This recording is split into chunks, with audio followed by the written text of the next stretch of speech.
Groupe Média du Sud, bienvenue à cette édition présentée par Eva Sagna, le développement. Mouvement d'humeur à l'université Hassan Sek. Les travailleurs en sitting ce mercredi dénoncent leurs conditions de travail et exigent du coup une ouverture de négociation de la part du ministre pour la satisfaction de leurs revendications. La mystérieuse disparition d'un élève défraie toujours la chronique à Bignona. Le préfet en dernier à se prononcer sur la question parle de négligence, non sans annoncer des mesures draconiennes déployées pour retrouver Jacques Amaï Sagna. Et puis l'actualité internationale présentée en bref et en images et la revue des quotidiens boucleront cette édition de développement. Bienvenue. Le syndicat autonome des travailleurs des universités et centres universitaires dénonce ces mauvaises conditions de travail et la non-prise en charge de ses préoccupations. Le dit syndicat a décrété ce mercredi un mot d'ordre de grève de 72 heures non renouvelables. Les détails avec Rokhaya Bey. 24 heures non renouvelables, c'est le mot d'ordre de grève décrété par le syndicat autonome des travailleurs des universités et centrales universitaires section Ziguinchor. En effet, le SATUC dénonce ces mauvaises conditions de travail et la non-prise en charge de ses préoccupations. Également, et à travers aujourd'hui la grève de ce matin, c'est pour un peu dénoncer non seulement le non-respect des accords qui avaient été signés entre l'intersyndicale et le gouvernement, mais également dénoncer aujourd'hui les conditions de travail précaires des parts dans les différentes universités du Sénégal. Aujourd'hui donc nous avons décrété un mot d'ordre de grève de 24 heures non renouvelables. C'est juste un peu pour lancer la sonnette d'alerte à l'endroit des autorités, pour leur dire que nous, parts des universités également, nous sommes là et qu'il va falloir que le gouvernement soit beaucoup plus requérant par rapport à nos conditions de travail. L'intersyndicale des PATS est plus que jamais déterminée à aller jusqu'au bout de ses revendications qui tournent autour des points suivants. Ce que nous ne comprenons pas aujourd'hui, c'est que de 2012 à aujourd'hui, qu'aucun acte n'a été posé pour permettre vraiment la signature de ce décret 2103. Et ensuite, à part ce décret 2103 également, il y a la question du prêt DMC. Pour nous, ce prêt-là, c'est un acquis qui avait été obtenu et qui tarde à être concrétisé. Et que pour nous, c'est une anomalie qui est causée et qu'il va falloir réparer. Et en dehors de cela, nous demandons également la revalorisation de la grille indemnité des PATS. Parce que pour les PATS, c'est une grille qui avait été très mal faite. Au lieu qu'il y ait une harmonisation au niveau des universités vers le haut, mais beaucoup de PATS, je veux dire personnel administratif, technique et de service dans les universités, ont été lésés également. On parle également des cotisations à l'IPRES. Vous imaginez que dans les universités du pays, que les agents versent régulièrement les cotisations et qui ne sont pas reversées normalement. Donc l'État, les universités doivent aujourd'hui des millions, voire des milliards de cotisations qui ne sont pas reversées au niveau de l'IPRES. Le dit syndicat invite donc le ministre de l'Enseignement supérieur et de la Recherche, le professeur Mary Teuw Niane, à entamer d'urgence des négociations pour trouver une solution définitive à sa plateforme revendicative. Allons à Sédhiou, où le projet d'amélioration de l'éducation de base en Casamance met les bouchées doubles pour s'offrir un plan de communication opérationnel de 2 ans. Pendant 72 heures, les chargés de communication des IF et IA de Sédhiou et Ziguinchor ont travaillé à côté de l'ONG Aide Action et la coordination du PAEPCA pour l'élaboration de ce plan. Ibrahima Diagne, inspecteur de l'éducation et point focal du PAEPCA à Sédhiou, revient sur l'objectif de cet atelier. Nous l'écoutons, il est au micro de Lamine Badiane. Nous sommes là aujourd'hui dans le cadre du projet PAEPCA pour élaborer le plan de communication du projet. Vous savez, nous sommes dans la mise en œuvre du projet depuis 2014-2015 et après 2 ans de mise en œuvre, on a jugé nécessaire d'élaborer un plan de communication pour rendre visibles les actions que nous faisons dans le cadre du projet. Nous avons réalisé énormément de choses depuis 2014, notamment la formation intensive des professeurs et enseignants en français, notamment la mise à disposition de matériel didactique et de ressources numériques, du matériel technologique comme les tablettes. Et nous avons également réalisé des modules d'auto-formation en mathématiques et en français, lecture compréhension, pour accompagner les enseignants dans leur pratique professionnelle, sans compter les fiches formateurs que nous avons élaborées avec l'appui d'experts internationaux français, avec des thématiques bien précises qu'on est aujourd'hui en train de dérouler dans les formations pédagogiques. Et donc, il faut rendre tout cela visible aux yeux de la population, des acteurs de l'école, au plan institutionnel, mais aussi pour l'ensemble des acteurs de l'école, notamment de Ziguinchor et de Sédhiou. Et donc aujourd'hui, avec l'ONG Aide et Action, avec les responsables des postes chargés de communication au niveau des IF et des IA, de Ziguinchor et de Sédhiou, nous sommes réunis pour 3 jours pour élaborer ce plan de communication qui va prendre en compte l'ensemble des activités du projet depuis son début jusqu'à la fin.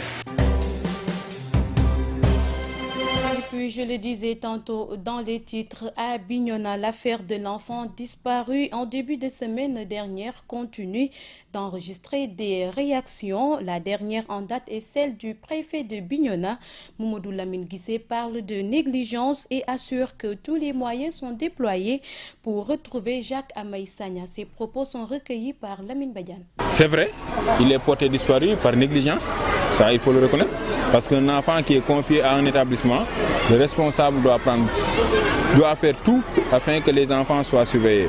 Malheureusement, ce qui est arrivé est arrivé, mais sachez que depuis ce jour, toutes les équipes de recherche sont à pied d'œuvre. Et la brigade de gendarmerie, les services sociaux, les partenaires. Malheureusement, à ce jour, l'enfant n'est pas encore retrouvé, mais nous ne perdons pas espoir et nous pensons que d'ici peu, et le plus rapidement possible, nous pourrons le retrouver, le remettre à ses parents. Mais profitez de l'occasion pour lancer un appel. D'abord aux parents qui confient leurs enfants aux établissements scolaires. Comme on le voit partout, les établissements doivent être sécurisés. Mais ceux qui incarnent aussi ces établissements, à travers les enseignants, le directeur ou la directrice, c'est de veiller à la sécurité des enfants. Ne pas libérer les enfants au moment de la récréation. Les écoles sont clôturées, les enfants doivent être surveillés. Et nous avons demandé à l'inspecteur, nous avons demandé au commandant de brigade de faire de telle sorte que tous ces responsables-là soient sensibilisés davantage sur les conséquences d'une telle négligence. Parce qu'un enfant de 3 ans porté disparu, là ça pourrait devenir un espoir de toute une famille. Mais comme on dit, nous ne perdons pas espoir et nous osons croire que d'ici peu, cet enfant sera retrouvé, Inch'Allah. À présent, le coordonnateur régional de l'AFP, invité de l'émission politique Profession de foi sur la 89.3 FM, a encore du mal à digérer les pratiques peu orthodoxes jusque-là adoptées par les responsables de l'APR et du RSD-TDS. Sylvain Alphonse Boyer n'y est pas allé par le dos de la cuillère pour avertir d'une possibilité de rater le train de la réélection de Macky Sall en 2019. Il est au micro de Papo Mané. Ce qui est regrettable, que je dis et que je condamne de la manière la plus ferme possible, c'est qu'il n'y a eu aucune consultation dans le Benno Bokk Yakaar lors des investitures pour les législatives. Et ça, c'est inacceptable. Et en fait, inacceptable. On ne pouvait pas imaginer qu'on en arriverait là. Il nous a été demandé, malgré ça, de battre campagne. On a battu campagne. Dieu a fait qu'on est sorti victorieux. Mais ça a été très, très laborieux. La coalition est forte que quand ses composantes sont fortes. Donc si on cherche à affaiblir pensant que, parce qu'on détient, soi-disant, le plus grand nombre, on est plus nombreux, on est plus représentatif, et que les autres ne représentent rien, ce n'est pas les militants qui votent. Ce sont les populations qui votent. On a eu des déboires en 2014 lors des locales, parce que les investitures ont été très très mal faites. L'APR s'est octroyé un siège, Le RSD s'est octroyé un siège. Et figurez-vous, comme je l'ai dit au départ, il n'y a eu aucune discussion. Donc, ils ont reconduit la même formule, que ce soit dans la commune de Ziguinchor ou dans le département de Bignona aussi, où nous avons eu les mêmes difficultés. Ils se sont accaparés des deux postes. Et ça, nous disons que nous le condamnons, et c'est des choses qui sont pas acceptables. Et je pense que les résultats qu'on a eus lors des élections législatives passées sont très parlantes. Elles sont extrêmement parlantes. Ça veut dire que on a gagné. Mais on a gagné avec une marge très faible. Si aujourd'hui on devait se contenter de ces résultats pour les élections présidentielles de 2019, Ziguinchor ne contribuerait pas à l'élection de Macky Sall au premier tour. C'était Sylvain Alphonse Boyer, coordonnateur régional de l'AFP. Il s'entretenait avec Papo Mané. En direction du grand rendez-vous religieux musulman, le Gamou 2017, une centaine de fidèles ont pris d'assaut la mythique place Gao Ziguinchor pour y vivre la 2e édition du Bourde spécial. Une occasion pour les organisateurs de lever un coin du voile sur le sens de cette activité. Mansour Sy, que nous écoutons au micro de GMS. Le mot Bourda, ce n'est pas pour faire du cranisme ou du sectarisme. Et ce n'est pas pour fustiger ceux qui ont créé la Bourda populaire, parce que nous travaillons dans le même sens et dans la même entité. Mais le mot Bourda, pourquoi on a fait la Bourda spéciale?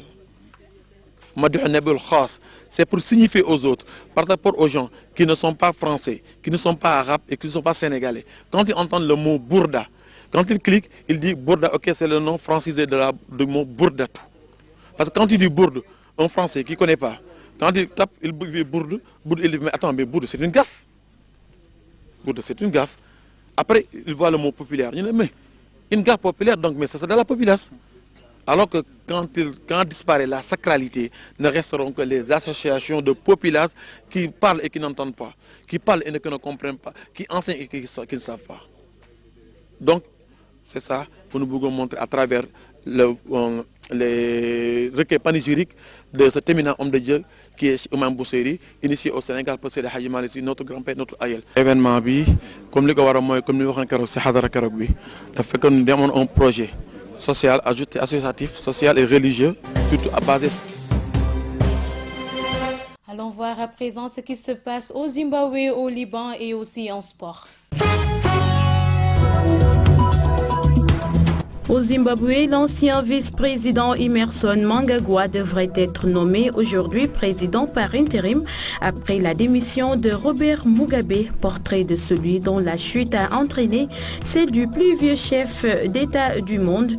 Le président de la Commission de l'Union africaine, Moussa Faki Mahamat, se félicite de la décision du président Robert Mugabe de démissionner de son poste de chef d'État après une vie consacrée au service de la nation zimbabwéenne.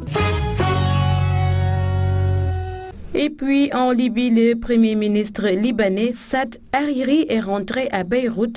Il a assisté ce mercredi à la parade militaire de la fête nationale aux côtés du président Michel Aoun et du chef du Parlement Habib Eri. Il doit s'entretenir avec le président à la mi-journée. Et enfin, en sport, c'est fini pour l'AS Monaco en Ligue des Champions. Les joueurs de la Principauté se sont lourdement inclinés à domicile face à Leipzig 4-1. Timo Werner a inscrit un doublé pour les Allemands dans les 10 premières minutes. Malgré la tête de Falcao, les Monégasques finissent derniers de la poule. Ils ne seront même pas réservés en Ligue Europa. Voilà qui met fin à cette édition. Merci à toute l'équipe technique et rédactionnelle de GMS FM ainsi que GMS.sn. Amis auditeurs, les programmes se poursuivent sur la 89.3 FM. Quant à moi, je vous retrouve demain. Au revoir.